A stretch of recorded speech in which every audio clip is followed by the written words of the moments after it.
യൂനുസ് കൂടി ചേരുന്നുണ്ട്. യൂനുസ്, പ്രത്യേകിച്ച് മലബാറിൽ നോക്കുകയാണെങ്കിൽ ഇപ്പോൾ വയനാട്ടിലെ കാര്യം നമുക്കറിയാം, കോഴിക്കോടും ഇതുപോലെ പല പല സംഭവങ്ങളും ഒക്കെ ആയിട്ട് നിൽക്കുകയാണ്.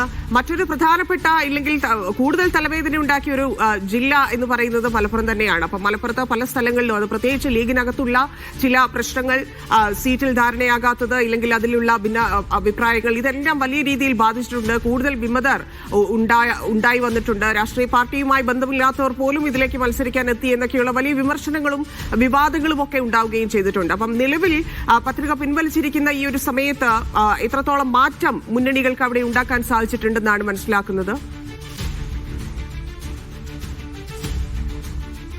അതെ, മലപ്പുറം പള്ളിക്കൽ പഞ്ചായത്തിലാണ് ഇപ്പോൾ പ്രധാനമായി ഏറ്റവും വലിയ UDF വലിയൊരു പ്രതിസന്ധി ഉണ്ടായിരുന്നത്. 9 സ്ഥാനാർത്ഥികളാണ് മലപ്പുറം പള്ളിക്കൽ പഞ്ചായത്തിൽ 12ാം വാർഡിൽ ഉണ്ടായത്. ഇപ്പോൾ നിലവിൽ 7 പേർ ഇപ്പോൾ ആ ഒരു സ്ഥാനാർത്ഥിത്വം പിൻവലിച്ചു എന്നുള്ളത് UDF സംബന്ധിച്ചിടത്തോളം വലിയൊരു ആശ്വാസമാണ്. നിലവിൽ KP സക്കീറിനെ UDF ഔദ്യോഗിക സ്ഥാനാർത്ഥിയായി പ്രഖ്യാപിക്കുകയും ചെയ്തു. അതോടൊപ്പം തന്നെ നിലവിലെ വാർഡ് മെമ്പറായ ലത്തീഫ് കൂട്ടാലുങ്ങൽ അവിടെ നിലവിൽ വിമത സ്ഥാനാർത്ഥിയായി മത്സരിക്കുന്നുണ്ട്. 5 പേർ, മറ്റ് 5 കോൺഗ്രസ് സ്ഥാനാർത്ഥികളും അതോടൊപ്പം തന്നെ 2 ലീഗുകാരും ഇപ്പോൾ സ്ഥാനാർത്ഥിത്വം പിൻവലിച്ചു എന്നുള്ളത്, പത്രിക പിൻവലിച്ചു എന്നുള്ളത് വലിയ ആശ്വാസകരമായ കാര്യമാണ്. മറ്റൊന്ന് മലപ്പുറം പെരുവള്ളൂർ പഞ്ചായത്താണ്. ഇവിടെ തിരൂരങ്ങാടി ബ്ലോക്ക് 2 ഡിവിഷനിലേക്ക് മുസ്ലിം ലീഗിനെതിരെ യൂത്ത് ലീഗ് നേതാക്കൾ മത്സരിക്കുന്ന ഒരു സാഹചര്യം ഉണ്ടായിരുന്നു. പ്രധാനമായി ഈ ബ്ലോക്ക് ഡിവിഷനിലേക്കാണ് മുസ്ലിം ലീഗിന്റെ പഞ്ചായത്ത് പ്രസിഡന്റിന്റെയും അതോടൊപ്പം തന്നെ മുസ്ലിം ലീഗിന്റെ പഞ്ചായത്ത് സെക്രട്ടറിയുടെയും ഡിവിഷനിലാണ് യൂത്ത് ലീഗ് നേതാക്കൾ മത്സരിച്ചത്. ഇവിടെ ഇപ്പോൾ യൂത്ത് ലീഗ് നേതാക്കൾ അത് പിൻവലിക്കുന്ന ഒരു സാഹചര്യം ഉണ്ടായി. പ്രധാനമായും അവർ ഉന്നയിച്ചിരുന്നത് ടേം വ്യവസ്ഥ മുസ്ലിം ലീഗ് നേതാക്കൾ അംഗീകരിക്കുന്നില്ല, അത് പാലിക്കുന്നില്ല എന്ന് ചൂണ്ടിക്കാണിച്ചായിരുന്നു യൂത്ത് ലീഗ് നേതാക്കൾ ഇവിടെ മത്സര രംഗത്തേക്ക് വന്നത്. ഇപ്പോൾ അവരെ അനുനയിപ്പിക്കാൻ പാർട്ടിക്ക് കഴിഞ്ഞു. അവർ ഇപ്പോൾ പത്രിക പിൻവലിച്ചു എന്നുള്ളത് UDF സംബന്ധിച്ചിടത്തോളം, പ്രത്യേകിച്ച് ലീഗിനെ സംബന്ധിച്ചിടത്തോളം വലിയ ആശ്വാസകരമായ വാർത്തയാണ്. മറ്റൊരു പ്രധാനപ്പെട്ട കാര്യം കൊണ്ടോട്ടി നഗരസഭയാണ്. അവിടെ 2ാം വാർഡിൽ ഇപ്പോൾ UDF ഒരു വിമത സ്ഥാനാർത്ഥി ഉണ്ടാകുന്നു. കോൺഗ്രസിന് നൽകിയ സീറ്റാണ്. അവിടെയാണ് ലീഗിന്റെ വിമത സ്ഥാനാർത്ഥി വരുന്നത്.